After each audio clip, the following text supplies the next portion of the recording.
Okay.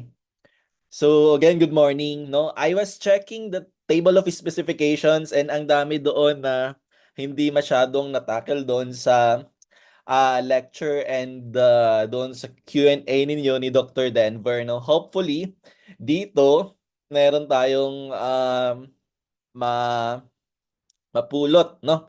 And sana makita nyo ito sa board exam. So let's start. So, microbiology, the study of small organisms, no?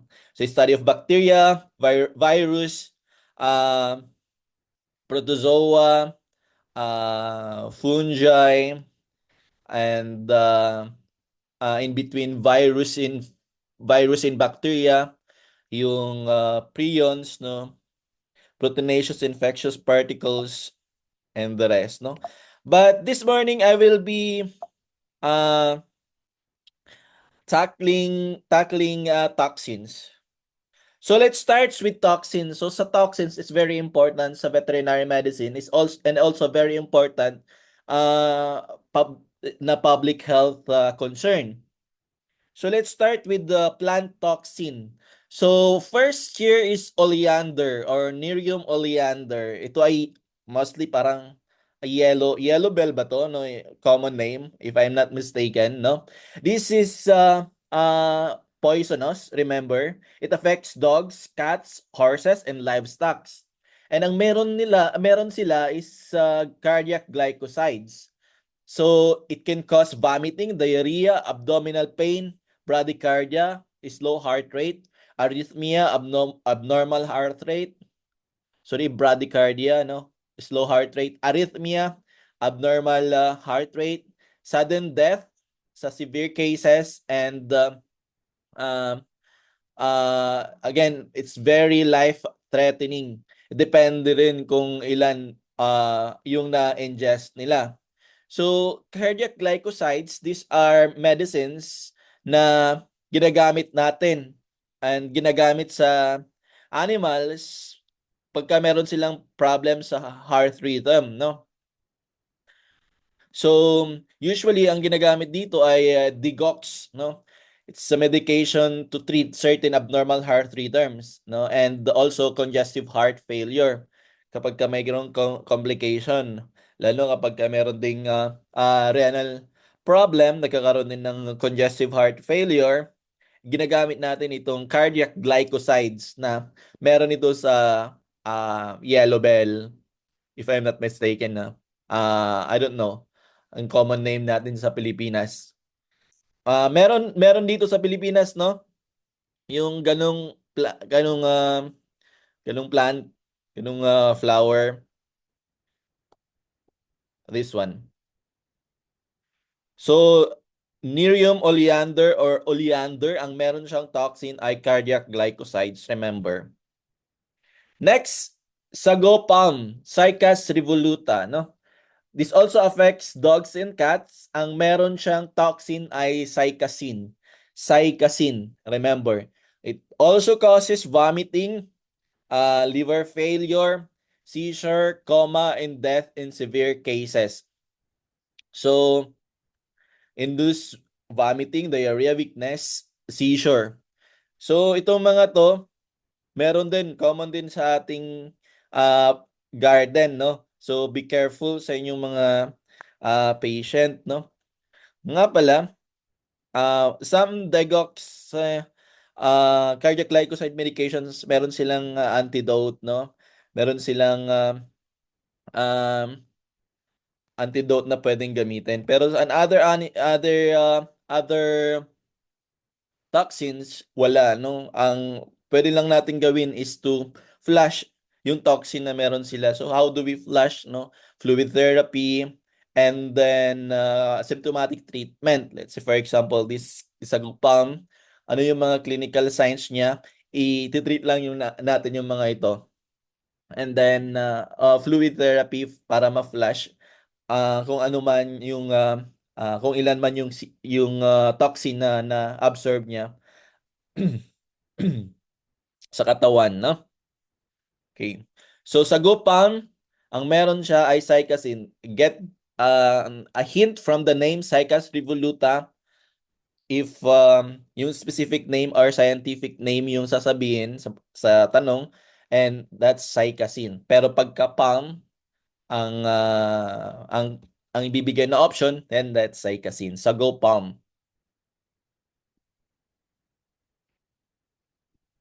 Next, lilies. No, we have here different types of lilies. No, this is also a poison to to other animals like cats. No, hindi pa tukoy kung ano yung toxin na meron dito. No, however, it can cause vomiting, lethargy, inappetence, and acute kidney failure within 24 to 72 hours. No, so yung exposure lang, it does not make the animal sick, pero pagka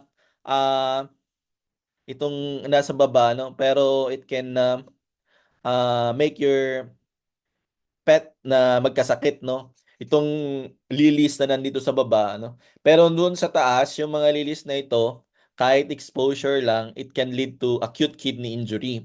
Ano ba yung acute kidney injury compared sa chronic kidney injury, no? Kapag ka merong mataas na BUN creatinine and kakapangyari lang and very severe, yun yung tinatawag natin na acute kidney insufficiency or acute kidney injury. Pero kapag matagal na yung condition, tapos namamayat yung pasyente, and kitang-kita talaga, and na may maintain na mataas yung BUN creatinine, that can be a chronic kidney disease, no? Ngayon, the IRIS, International Renal Institute Society, included SDMA as a diagnosis, SDMA test, no, as a diagnosis for kidney disease. No, you can check the IRIS. No, you can check the IRIS site. I will I will send you yung site para malaman ninyo kung ano yung iris, no? Paano ginigrade ang kidney problem? Paano ginigrade ang chronic kidney disease, no? So doon kasi sa iris nandoon kung ano yung mga test. Paano mo masasabi na meron siyang chronic kidney disease?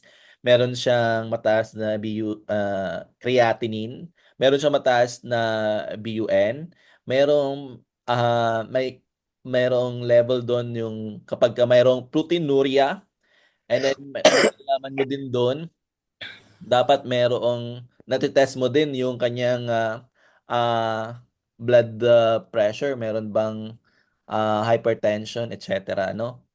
So for those who are uh, practicing small animal practice, no? So I will send the iris site. I will probably add it in Canvas para meron kayong shortcut, no? So remember, Lily, they are poisonous. Lilies, poisonous to cats, no? So I'm not very familiar with this plants, mga lilies, pero I know common ito sa atin, no? Nakikita ko, lalo na ito sa pang-apat, no? No. Nasa garden lang natin yung mga to. Next, we will proceed to bacterial toxins, no? Next toxin is botulinum toxin. Ang botulinum toxin, it is a neurotoxin na uh, napoproduce ng Clostridium botulinum, no? Ang Clostridium species na bacteria, ang dami niyang mga toxin. So one of these ay botulinum toxin. So botulinum toxin usually is used sa medicine, especially sa dermatology, no? So it can affect horses, cattle, birds, and dogs. And remember the types that a subtype that affects the dogs, it's subtype C. Wait lang. So subtype C, yung sa toxin ng uh, botulinum. Paano ba yan? Wait lang. Sorry, wait lang. Wait lang, no?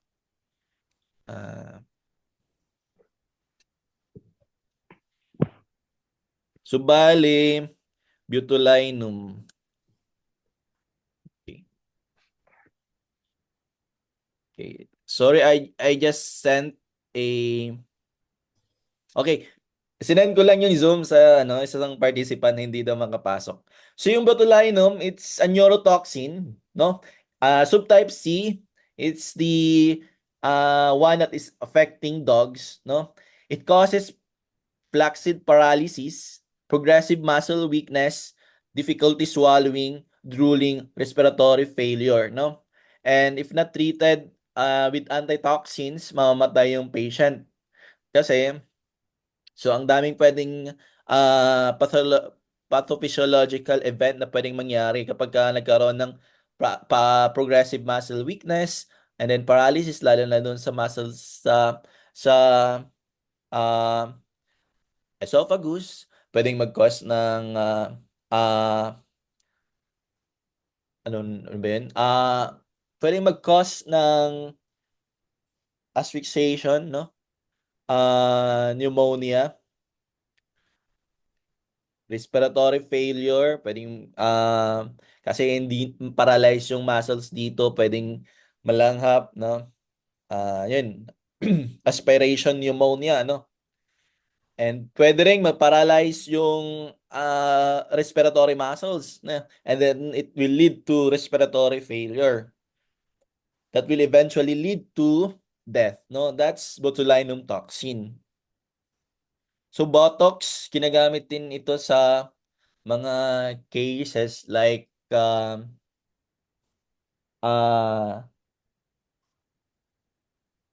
okay, kapag ka merong problem doon sa, let's say for example, sa pag yun, pag-fire ng signals, hopefully malaman natin ito sa physiology, nervous physiology, itong process na yon, no? If not, I will discuss also, discuss again, no? Wait lang.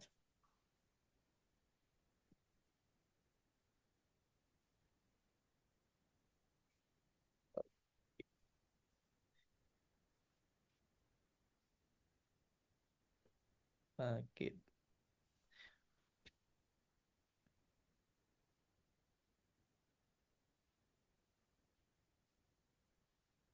Wait lang.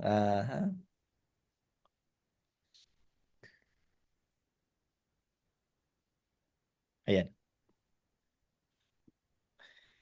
Okay. Next toxin.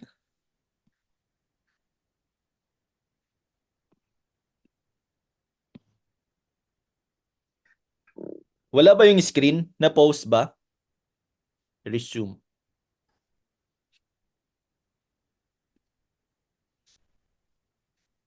Okay.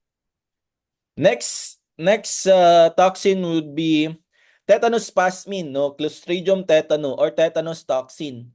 So tetanus toxin or tetanus plasmin. So it affects very common, very affected ang mga horses dito, no? Clostridium tetani horses, dogs, ruminants and also humans, no? Ang toxin na ito ay neurotoxin, the same for botulinum toxin. It's a neurotoxin, a toxin to the nerve, no? It can cause stiffness, muscle spasms, sore horse stance. So as like in the picture, locked jaw, difficulty in breathing, no?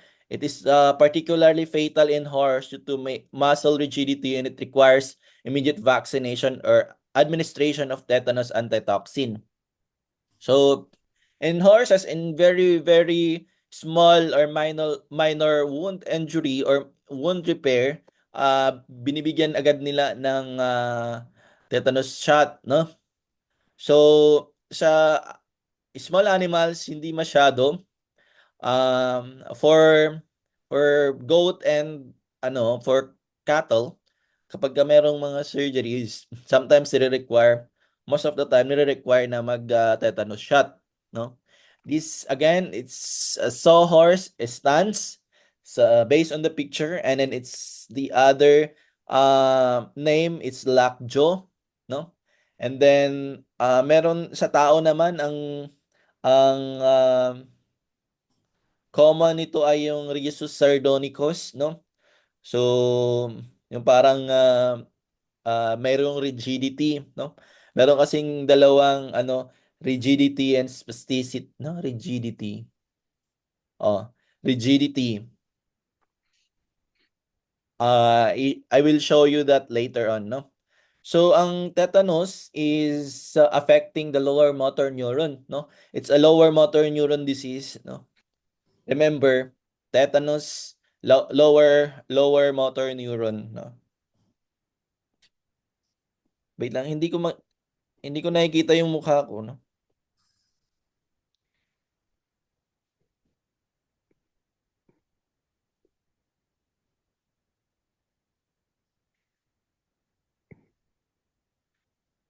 So, kumusta?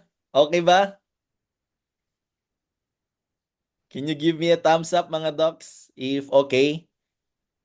So, parang apat pa lang to, ha? Hindi, hanapin ko lang yung bakit wala yung...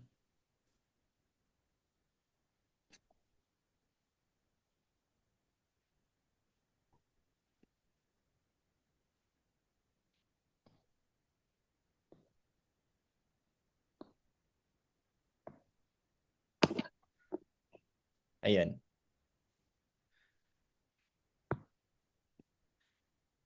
Okay, thank you, Doc. Thank you. Ayan. Yan, nakikita ko na yung mukha ko. Sana hindi mawala. Ayan. Resume. Bakit wala?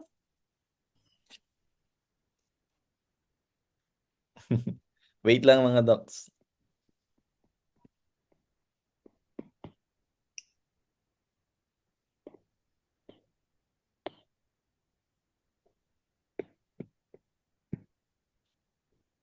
Wala, hindi ko makita yung mukha ko. Again, let's continue. Neurotoxin, ang tetanus plasmin. It's from Clostridium tetani, no? Tetanus. Next, we have enterotoxins.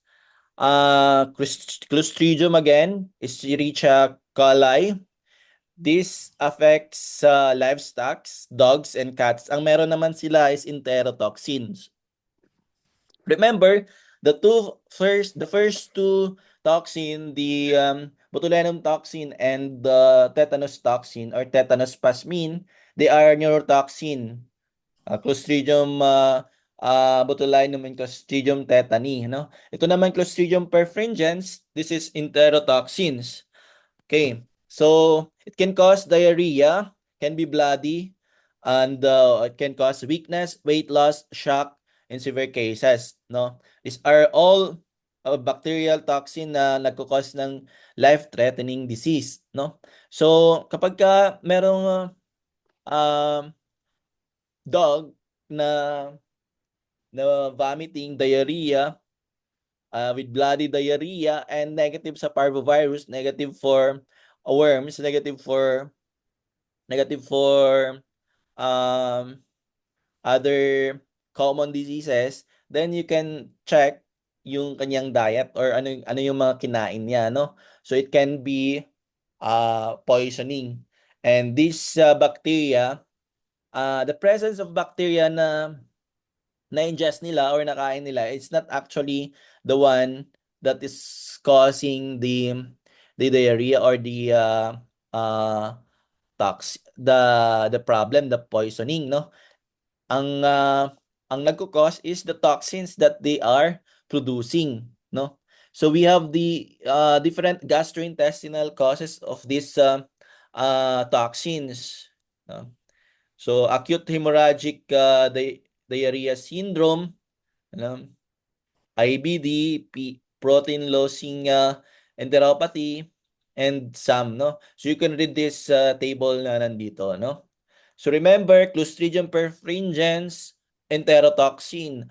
So kapag tinanong, hopefully, which of the following are neurotoxin produces a neurotoxin? Is it Clostridium perfringens, Clostridium botulinum, Clostridium tetani? And ang possible answer would be enterotoxins, no? Remember that. Next, we proceed with mycotoxins. Myco, which means fungal. Fungal toxins. So, ang very common dito ay aflatoxins, produced by Aspergillus species. They can affect livestock, dogs, poultry, and also humans, no? Ang most potent na aflatoxin ay AFB1 or B1 aflatoxin, the most potent, no? It can cause liver damage, jaundice, vomiting, stunted growth kapag ka-chronic na. Ibig sabihin, kapag ka-chronic case, yung aflatoxin, let's say for example, corn or yung peanut na kinukonsume ng mga hayop natin, let's say for example, meron tayong storage ng peanut, storage of corn na ginagamit natin as feed, meron siyang mga aspergillus doon, no? Meron siyang mga fungi. And yung fungi na yon hindi naman ganun kadami. And usually kapag nagpapakain, kunti lang naman. Or kapag ginamit as an ingredient of the feed, no? Kunti lang yung nilalagay. So, ibig sabihin, hindi siya lethal. Hindi niya naaabot yung lethal dose or yung fatal dose, no, na sinasabi natin. So, pinapakain mo matagal na matagal, parang tig-isang baso lang ng peanut or ng corn, tapos meron siyang mga aflatoxins doon. So, tapos binibigay mo sa, let's say for example, pig, bakit hindi lumalaki and bakit nagkakasakit? That can be a suspect na check for mycotoxins, yung mga feed na particles or feeds na ginagamit, component ng feeds na ginagamit natin. So aflatoxins, these are fungal toxins, Aspergillus flavus species, example. So aflatoxin, it is hepatotoxic, no? And this image can show different effect to the different organs, no? And they shows a different species that are affected dito sa aflatoxins B1, no? So you can read further on this, no? Next, ergot alkaloids. Again, this is a fungal, no? It's Claviceps purpurea, no? Ayan. So it is caused by fungus Claviceps purpurea. It's affecting cattle and horses and sheep.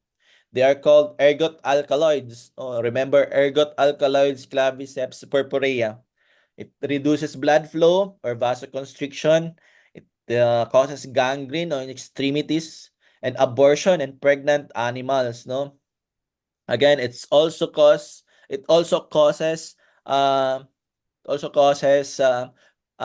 reduced productivity. So meron tayong table dito uh, based from ResearchGate, no, from different research that na nagsho-show kung ilan dapat or ilan yung parts per million, ilan yung recommended ergot alkaloids practical limit, and maximum tolerance before it causes lethal dose on the patient, no? So, you check here, ano maximum tolerance so sa piglets 46 ppm, poultry 6 to 9, dairy 2 to 3, calf and horse 2 to 3, no? So, ang maximum tolerance ng mga beef, calf and horses ay 2 to 3, sila yung pinakamababa, no? So, hindi nila matotolerate yung mas mataas pa na parts per million or na ergot alkaloids dito, no? So pagka more than 3, like kapagka 4, 5, and 6 na, then it can probably have some detrimental effect to the animal, no? Remember, ergot alkaloids Claviceps purpurea. What is ppm? It's an estimator of lethality and the most common expression used to rate the potency of toxic agents, no? Makikita natin na meron laging nababasa na ppm kapag let's say for example sa pollution, sa water toxins, no? Sabi doon yung allowable na amount na safe. Let's say for example, yung E. coli sa water kapag tinest yung water, dapat walang as in zero E. coli doon. And pero yung other minerals, other chemicals na common naman na nasa water, so for example,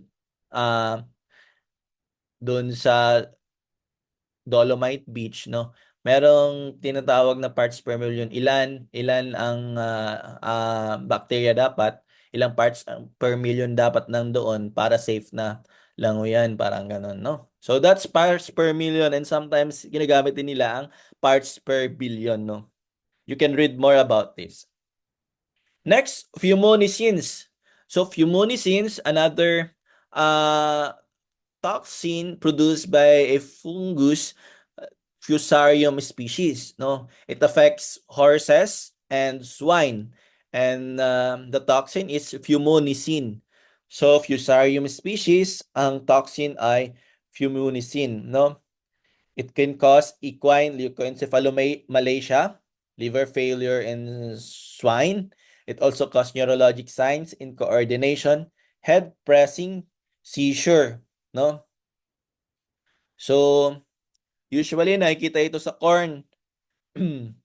And also, I think affected din ng tao dito. Meron din fumonisin toxicity sa human. Say for example, in the figure, no? Kapag yung ginamit na na material for beer ay affected with the fusarium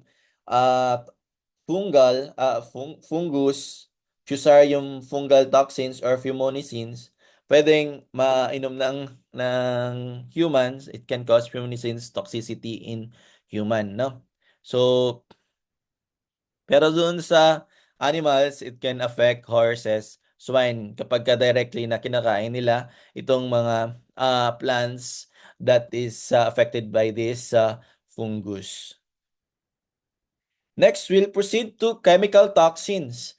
Very common na nakikita natin sa small animal practice ang chemical toxins. Example of which is anticoagulant or rodenticides, no? Ang very common na meron dito sa atin is warfarin. And alam natin yung warfarin, no? Pero meron ding other anticoagulant dun sa rodenticides or chemicals dun sa rodenticides, itong brodifacoum, no?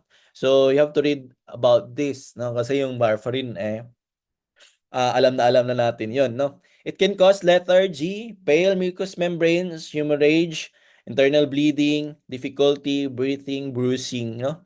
Difficulty breathing and bruising, no? Dun sa bruising, it's either purpurea, it's either petechiation, no? And alam natin, pagka rat poisoning, ang antidote na binibigyan natin is vitamin K, no? So, yung vitamin K kasi, it inhibits, no? It is inhibited kapag ka mayroong rodenticide poisoning. Kapag na-inhibit, wala nang mag-stop ng blood clotting sa patient kapag mayroong internal bleeding. So, what can we use? Vitamin K. Meron tayong vitamin K na readily available naman sa drugstore. Okay, so please read this table. Oo nga pala, the material was already uploaded before tayo nag-start, no? Na meron na kayong copy under microbiology na file. So, these compounds, brodifacoum, bromadiolone, chlorofacinone, Meron silang description, either it's first generation is or second generation, and nandito yung kanilang lethal dose. Lethal dose 50 sa dogs and lethal dose 50 sa cats. No, what is lethal dose 50? LD50 na tinatawag, yun ay yung dose na ilan yung dose para yung 100 dogs or 100 cats ay pwedeng mamatay. Yun ang ibig sabihin niya. No, if there are 100 dogs na population, ang LD50, ilan yung dose na pwedeng niyang patayin yung 50 dogs out of the 100. Okay? Example, ang pinaka potent of this compound na anticoagulant, itong fluclomifen. It's a second generation and rodenticide anticoagulant. Ang lethal dose niya is 0.75, no? 0.75, ang konti lang, no? 0.75 milligram per kilogram. Pwede niyang patayin yung 50 out of 100 dogs, no, kapag na-expose sila, no? Compared dito sa Difenacum, no? Difenacum, kailangan niya ng 50 milligram per kilogram, so madami. So kapag nakakain ng 20 milligram per kilogram yung dogs, possible na hindi siya mamamatay, no? Okay. And then sa cats, you can also check, no?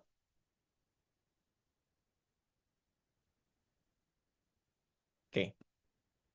Next, we have organophosphates, no? Very common ito sa atin sa province because we are using these insecticides. It affects livestock, pets, and wildlife. Ang toxin nito ay acetylcholinesterase inhibitors. It inhibits the acetylcholinesterase.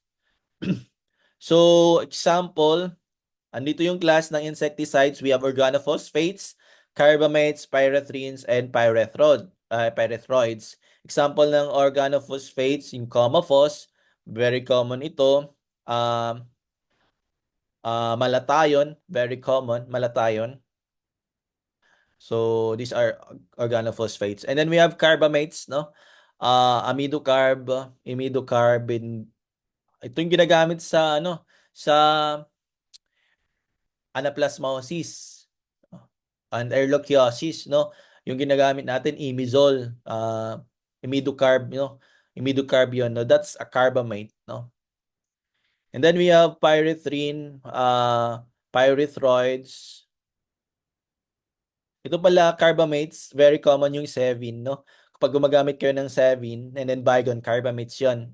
So, pwede ring maka poison yung Baygon kapag kinain ng pet, no? Yung katul, no?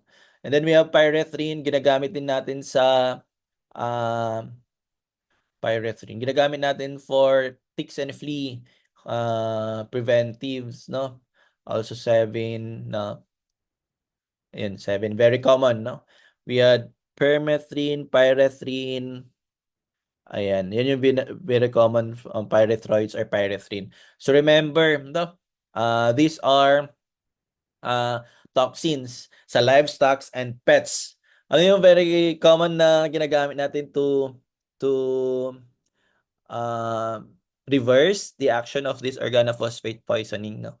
Alam natin, very common yung atropine, no? Atropine is the universal antidote.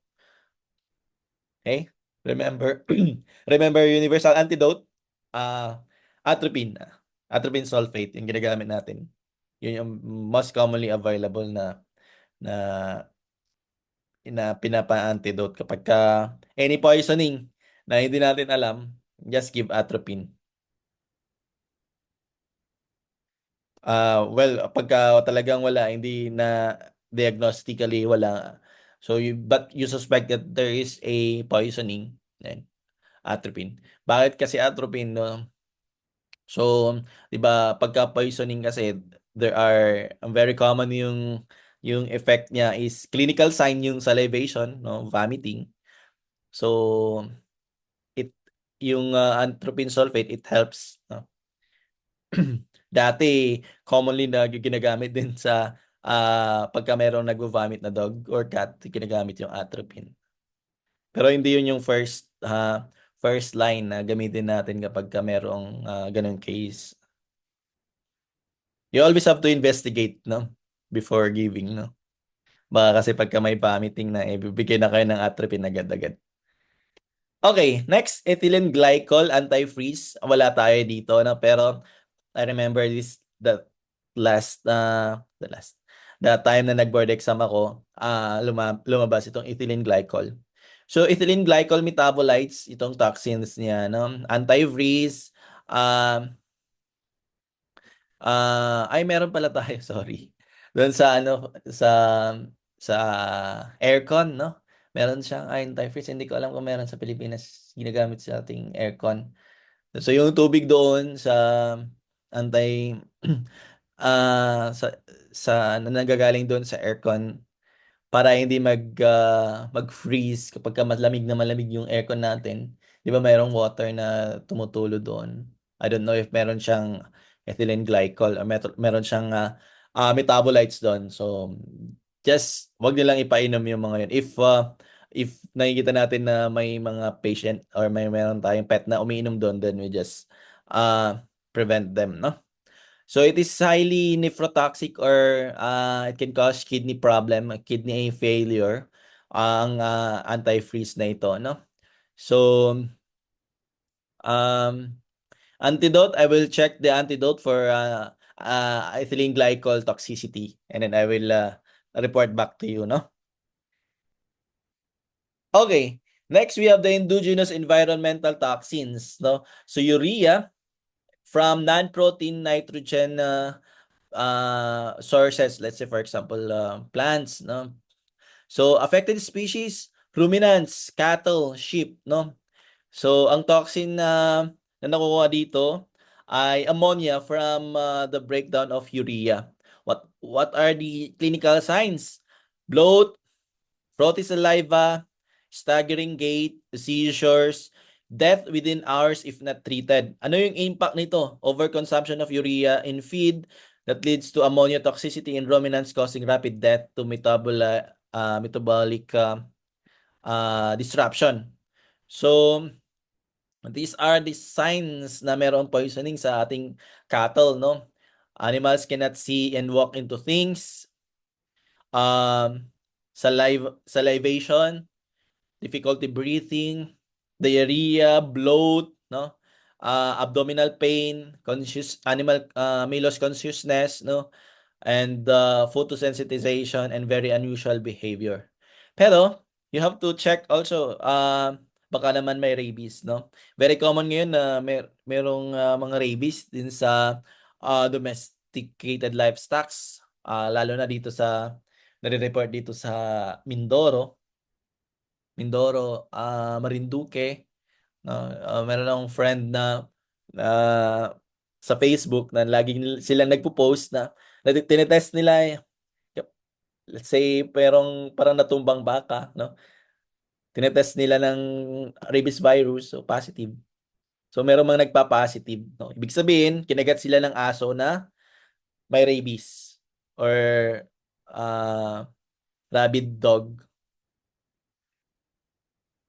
Okay. Urea, remember this one? Urea, ano yung toxin? Ammonia. Next, lead, no? It can cause problems to dogs, cattle, horses, and birds. Lead or PB, lead toxicity. This can be confused with distemper, no? Distemper virus poisoning. Saan pa natin makikita yung lead, no? Sometimes sa paint, no? Saan pa? Like sa mga toys, sa mga dogs, no? They can also they can be also a source of lead poisoning sa ating mga pets, no? So it can cause gastrointestinal signs, vomiting and diarrhea again. It's not only parvovirus, no? Anorexia, ang pinaka-common neurologic signs. So it can be confused with uh, distemper virus. I remember this one because ito yung pinakauna-una kong case when I was in vet school, no? I was uh, I was fourth year. I was fourth year, no? Hindi pa ako clinician, no? Nung fourth year ako, there was a case na pinunta sa clinic. It's either distemper ang diagnosis, ang isang differential diagnosis, no? Pero walang test ng distemper noon, no? Pero it stayed with the sa malapit sa gas station or sa gas station mismo, no? Na-expose siya sa mga gases, no, sa mga petrol doon, no. So I don't know if um it's either lead or distemper na case, no. I remember this kasi nakipag-away ako sa mga clinician dito noon, no. Ayan, nung fourth year student ako, no. It can cause variety of clinical signs, no. Like acute in chronic toxicities, no, especially in contaminated environments or when animal ingest lead-based products. So lead-based products, common na meron ito na example nito ay yung mga paint, no? Kaya kapag bagong paint, tapos dinidila-dilaan ng dog or cat, you can consider lead poisoning. So these are the common signs ng lead poisoning sa pets. You can just read it. So I'm showing you this blood smear ng dog na may lead toxicity.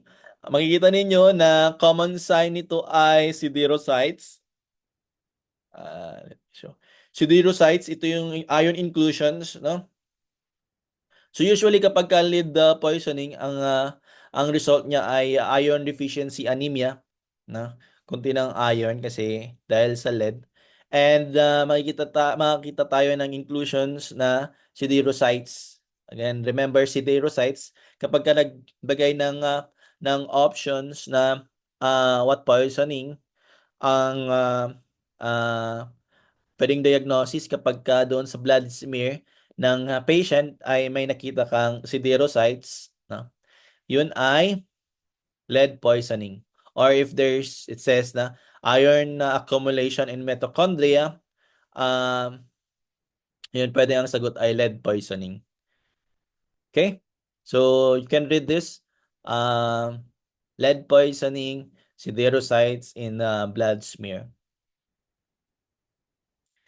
Next, we have the cyanobacteria, the blue-green algae. I remember Dr. Denver mentioned this, no?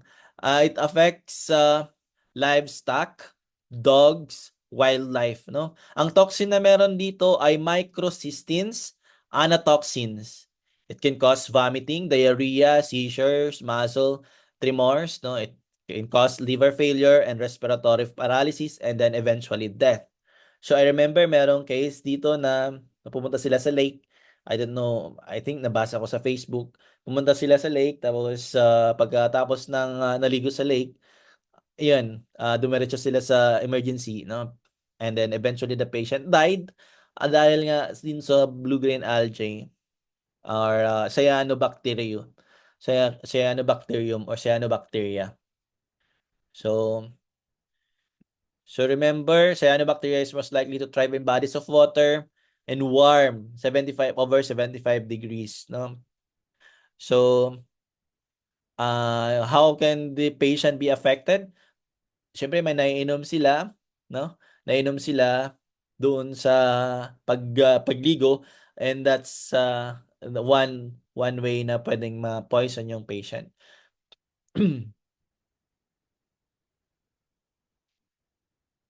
Okay. Next, we have medication-related toxins. No, we have NSAIDs, no, non-steroidal anti-inflammatory drugs. So, affected species, dogs, cats, and horses. Ibuprofen, naproxen, aspirin.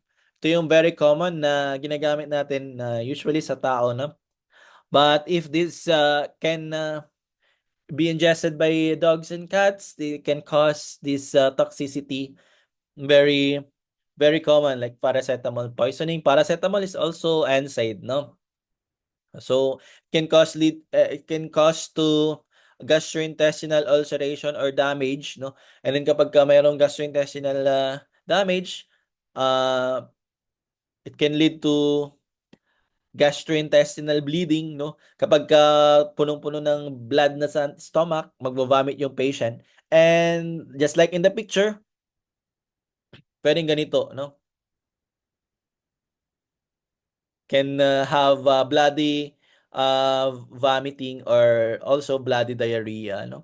And kapag yung vomit ay fresh blood, we suspect that it's from the stomach or from the small intestine. And that's yan yung site ng bleeding kapag fresh blood, stomach or the small intestine. Kapag digested blood, kapag dark, ground coffee appearance, it's either from the large intestine. Okay? Remember, NSAIDs. Kaya kapag minsan din, kapag nagka-contraindicate yung NSAID tapos nagbigay ng ibang gamot, like prednisone or steroids and then NSAIDs, they can cause or they can be contraindicated with each other. Tapos pagka contraindicated nila, most common causes or most common side effects, it can cause gastric ulceration, and gastric ulceration it can cause to bleeding that will lead to this in the picture, no? Ito yung common, no? Paracetamol poisoning. Although you can use paracetamol for dogs, but you cannot use it in cats, no? Yung cats, they cannot,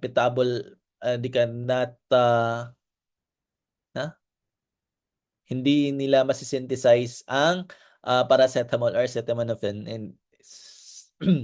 And dogs, they can metabolize, pero at a certain amount, no? Meron lang specific or safe dose na ginagamit ang paracetamol sa aso, no? Pero you can use, no? So ang toxin nila is N-acetyl-P benzoquinone imine, no? It's a toxic metabolite of this acetaminophen.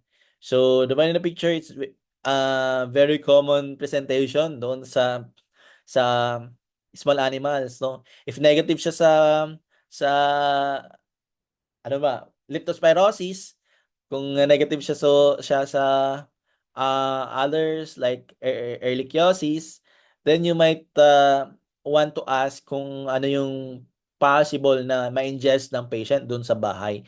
So it can be paracetamol or acetaminophen. Okay? So it can cause liver failure, facial swelling in cats, cyanosis, respiratory distress, no? It's extremely toxic. Again, extremely toxic to cats, no?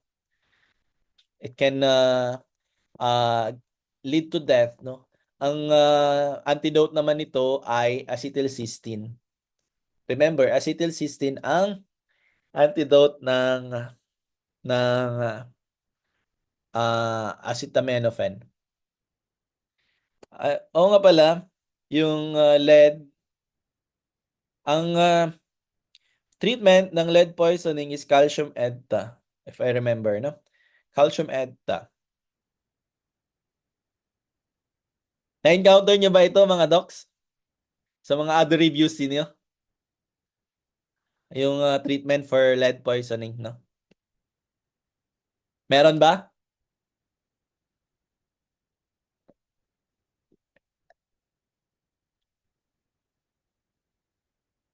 Meron? Gising na ba kayo lahat? And so hopefully gising kayo, no? And talagang nakikinig kayo. Okay. So remember, calcium eta, lead poisoning. And yung isa, uh, acetaminophen poisoning, ang treatment is acetylcysteine. Acetylcysteine. Okay. So, ito naman, kapag blinad smear, no, common, no, if in other countries, kapag mayroong mga pasyente na ganito, like, grabe yung presentation sa CBC, they will do immediate blood smear. And kapag acetaminophen poisoning, nakikita natin ng eccentrocytes and sometimes with the Heinz bodies, no, or tinatawag natin na Heinz body anemia. So remember, eccentrocyte, Heinz bodies, and ghost cells, no, dito sa uh, na-associate sa acetaminophen or Tylenol, no. Ito ang common sa ibang bansa, Tylenol, o sa US, Tylenol, kasi yun yung common brand name ng acetaminophen. Ang generic name is acetaminophen, pero yung brand name na Tylenol ang common, no? Dito sa atin naman ay paracetamol. Next, we have toxins from seafood or fish, important in veterinary medicine. Ang very common, one of the most common ay ciguatoxin. Ciguatoxin or Ciguatera fish poisoning. This is the second most common fish-borne toxin. Ang uh, fish na meron mostly affected dito ay barracuda, grouper, snapper.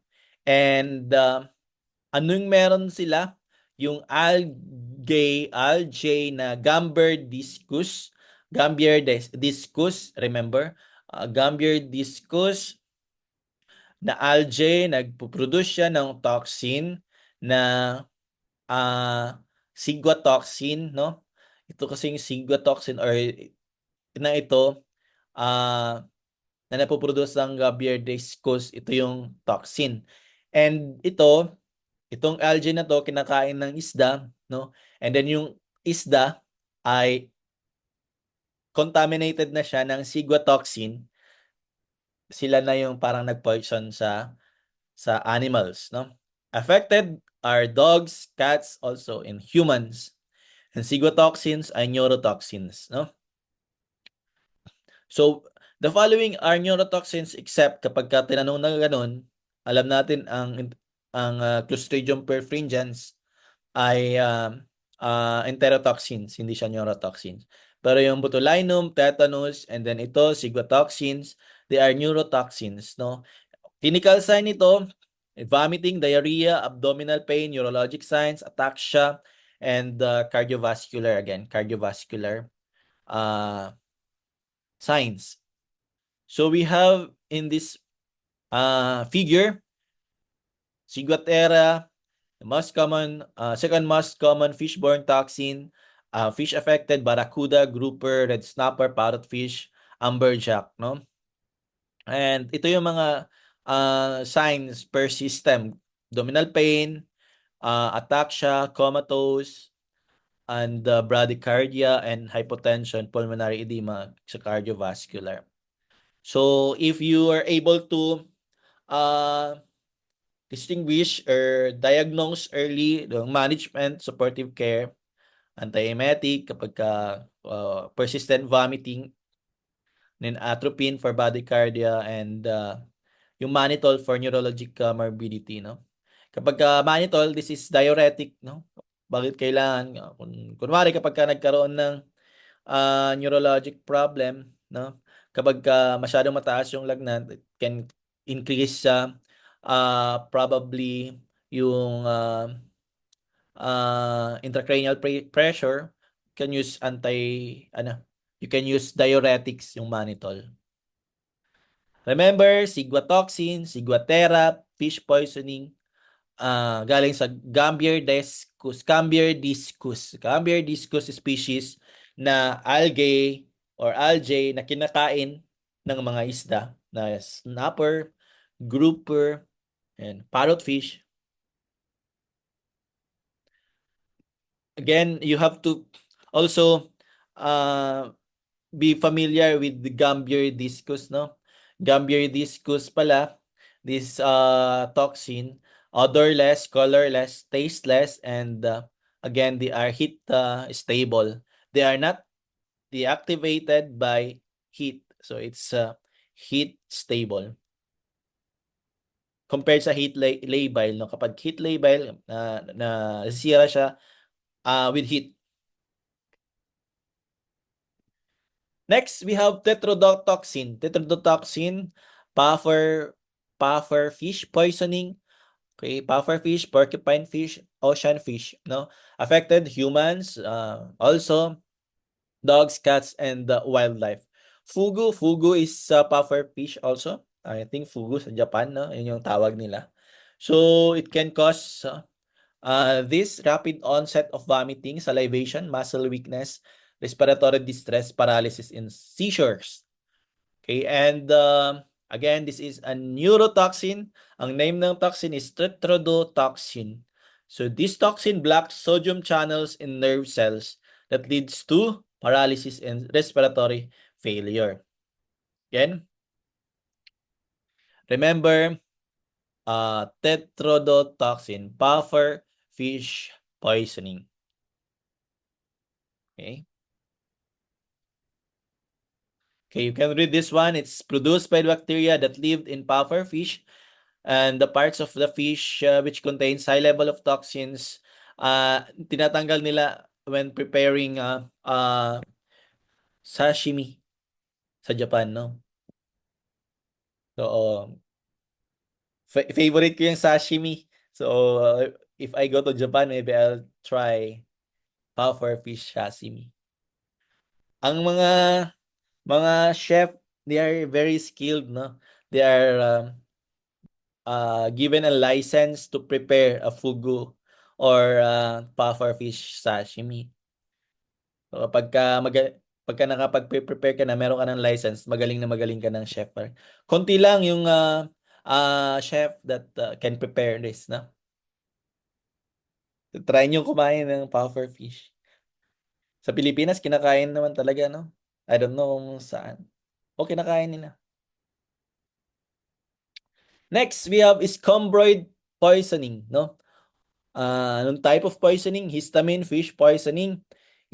It's from spoiled fish like tuna, mackerel, sardines, no? High histamine levels due to bacterial degradation. So, ang toxin nito, again, biogenic amines formed by bacteria. Ang clinical sign nito, flash skin, fast heart rate, in severe cases, anaphylactic shock. So, scombroid poisoning results from consumption of fish with high levels of histamine, leading to allergic-like reactions in pets and humans. Antihistamines and supportive care are required to manage these symptoms. No? We have the figure here, the comparison between scombroid and ciguatera. You can read on this. No? So, okay, yung sa scombroid, the bacterial overgrowth, no? Example, E. coli, Klebsiella, Vibrio, Proteus, Clostridium, Salmonella. Yung mga toxin na produce nila, ito yung nagkakos ng histamine poisoning dito sa scombroid poisoning, no? Okay, remember this one. Fish may appear honeycomb, taste peppery, bubbly, or spicy. No? Ito sa scombroid poisoning. Nakatikim na ba kayo ng ano ba yun? Bulilit. Ano ba yung bulilit? Meron kasi yung mga binebenta na parang spoiled. Parang hindi naman. Near spoiled na GG pala, galunggong, bulilit. Bulilit ang tawag namin sa galunggong. GG. So, ibang-iba yung lasa. Parang meron siyang Parang makatay kapag kinain mo, no? So, it can cause cutaneous flushing, urticarial rash, no? Headache, and diarrhea. Ayan. And then we have different treatment, no? Uh, Below. You can read on this, no? The how to differentiate scombroid and ciguatera. Next, paralytic shellfish poisoning or PSP, no? Common ito sa mussels, clams, scallops, oysters, no? So, ang toxin naman nito ay saxitoxin. Ito yung very common, no? It can affect dogs, cats, livestock, and humans. And rapid onset, neurological symptoms, seizures, ataxia, the same with other neurotoxins, no? If it is also fatal, no? If not, it can cause respiratory paralysis. Okay, so the table shows the different shellfish poisonings with associated toxins and symptoms. Ikabisado nyo ito, no? Paralytic shellfish poisoning, saxitoxin, diuretic shellfish poisoning, okadaic toxins or dinophysis toxins, amnesic shellfish poisoning, domoic acid, and then neurologic shellfish poisoning, brevetoxin. Ito yung mga toxins nila. And just read the different mechanism din and ano yung mga yung kakaiba, no? So remember, amnesic, anterograde amnesia, seizures, motor and sensory neuropathies. Amnesic, it's something to do with the memory. Amnesia, anterograde amnesia. No? Domoic acid, okada, diarrhea. Kumain ka sa akada, nagkaroon ka ng diarrhea. So diuretic shellfish poisoning, okadaic acid, no? Okadaic acid. And then paralytic poisoning, paralytic shellfish poisoning, saxitoxin. Okay? Mussels, clams, scallops, oysters. Remember this table. Okay. So andito naman yung source, no? Amnesic, shellfish, mussels, very common mussels. Lahat ng mussels, lahat ng type of poisoning pwedeng nasa mussels. Mussels. Ano yung mussels? Ano yung mussels? Ito ba yung green? Mussels. Yung green ba yun, mga docs? Yung... Oo, yung tahong. Thank you, Doc. Yes, yung green, yung tahong, no? So, mussels. So, pero mga times na pinagbabawal kumuha ng tahong kasi mayroong poisoning in certain areas, no? So, amnesic, shellfish poisoning, again, domoic acid yung toxin niya, no? So, neurotoxin, you can read, it's the same lang din. So, this is the summary, amnesic, and yun sa table na to, yung mostly na saan nagkagaling itong poisoning na to, no? So, amnesic, neurotoxic, diuretic, and paralytic shellfish poisoning. 1, 2, 3, 4. 1, 2, 3, 4. Remember those types of poisoning and their toxins. And then we have lead. I'm sorry, lead. Lead kanina. Sorry, mercury. Mercury poisoning.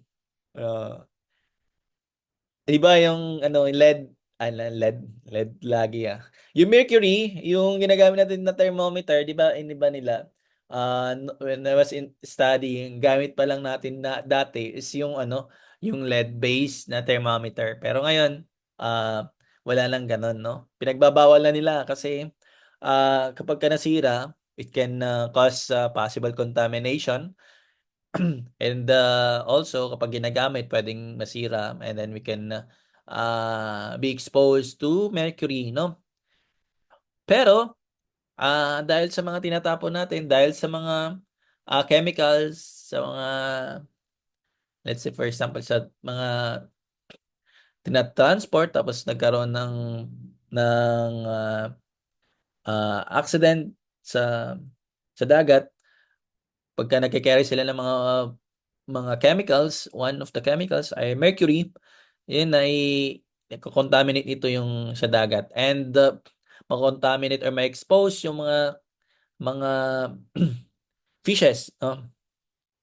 And kapag ka na na-expose yung mga fishes, pwedeng makain ng tao or animals, no? Especially wildlife, no? And also dogs, no? Ang toxin nito ay mercury, methyl mercury, no? Ang mercury poisoning, it can cause neurologic signs such as ataxia, tremors, seizures, kidney damage, etc. So on the image here is a dog. It's an X-ray of a dog na merong problem neurologically, and also uh, I think paralyzed. So makikita natin na merong accumulation of mercury itong opaque, radio opaque na nandito. Ayan. These are deposits, mercury deposits sa patient. Okay. So we can consider this if merong mga neurologic signs doon sa patient natin. No? We can diagnose mercury poisoning through X-ray. Okay. So limiting consumption of high-risk fish is the best preventive measure. No? Okay. Mercury poisoning. Next, we have dioxins and polychlorinated biphenyls. No? So again, ang fish, ang source nila, fish and seafood contaminated with industrial pollutants, affected species, dogs, cats, livestock. No? Ang PCBs and dioxin, they are endocrine disruptors and carcinogens. And these are the effects or the impact of these pollutants. No? So, vomiting, diarrhea, weight loss, immunosuppression, liver damage, reproductive issues, development disorders, and the increased risk of cancers and chronic disease. Again, you have to prevent this by limiting the consumption of contaminated fish. No?